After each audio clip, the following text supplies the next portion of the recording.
আসসালামু আলাইকুম, welcome back to my video. এই ড্রেসটা আমার নিজের, এটা ছিল বাঁধনি একটা ড্রেস। বাঁধনি ব্যাপারটা অ্যাকচুয়ালি আমার তো ভীষণই ভালো লাগে। তো ড্রেসটার মিডিল পোর্শনটাতে ব্যাক অ্যান্ড ফ্রন্ট দুই সাইডেই ডিজাইন ছিল, তো আমাকে সেই মতন করেই কাট করে নিতে হয়েছে।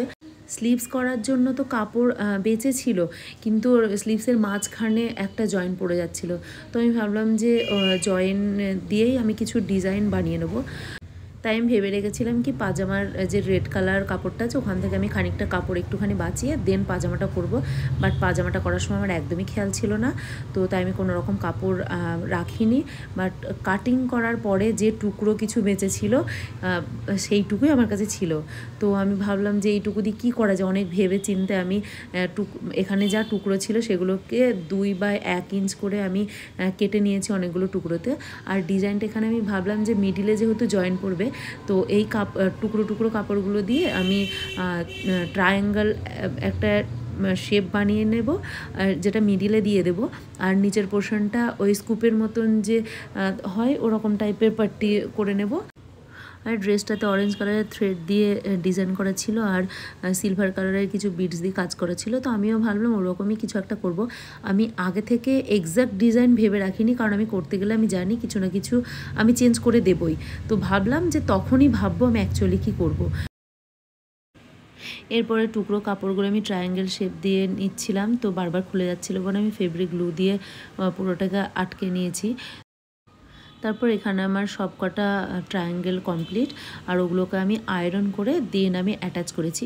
আর এখানে আমি এক সাইড করেই অ্যাটাচ করছি একটা কাপড়ের উপরে, দেন আরেকটা সাইডে কাপড় এর উপরে জোর দিয়ে তারপর আমি সেটা দু সাইডে ভাগ করে দেব।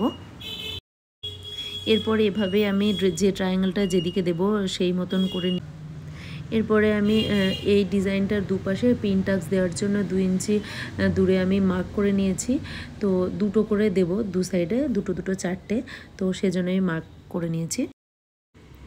তারপর আমি পুরো টাক্স দেওয়া কমপ্লিট হয়ে গেছে আমার।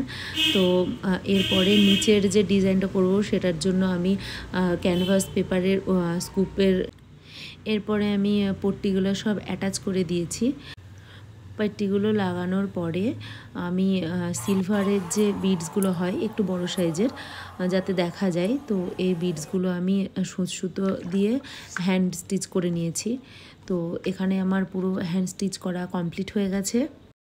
এরপরে শুধু মিডিল পোর্শনটা বাকি ছিল, তো আমি আগেই বললাম যে অরেঞ্জ কালারের সুতো দিয়ে করব, তো অরেঞ্জ কালারের সুতো তো নিয়ে এসেছি, বাট আমি ডিজাইন খুঁজে পাচ্ছিলাম না কি করব। তারপর অনেক ভেবে ভাবলাম একদমই সিম্পল কিছু ডিজাইন করে দিই।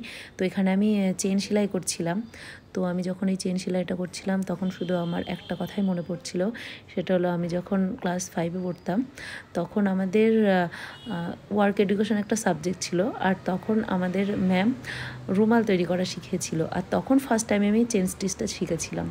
তো যখন আমি মানে এটা করছিলাম আমার শুধু ওই কথাটাই মনে পড়ছিল যে যখনই ফাঁক পেতাম, টিফিনের টাইম হোক বা কোনো অফ পিরিয়ড হোক, যখনই ফাঁক পেতাম বাস রুমাল নিয়ে বসে যেতাম।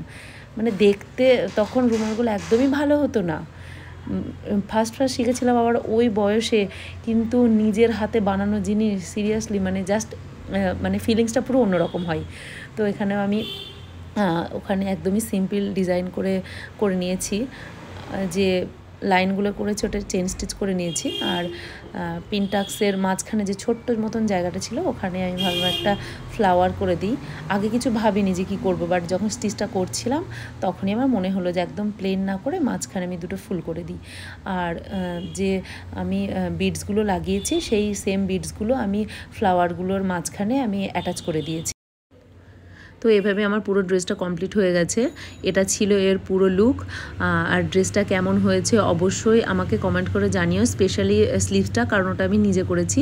আর বাকিগুলো তো ড্রেসে করাই ছিল আমার কোনো ক্রেডিট নেই ওখানে।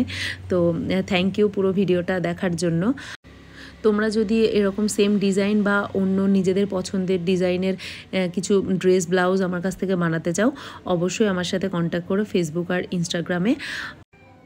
আর ড্রেসটার বটম আমি সিম্পল একদম পাটিয়ালা করেছি, আর নিচে জাস্ট ওই গ্রিন কালারের কাপড় দিয়ে আমি কন্ট্রাস্ট করে দিয়েছি, আর সুতো দিয়ে একটু হালকা ডিজাইন করে দিয়েছি।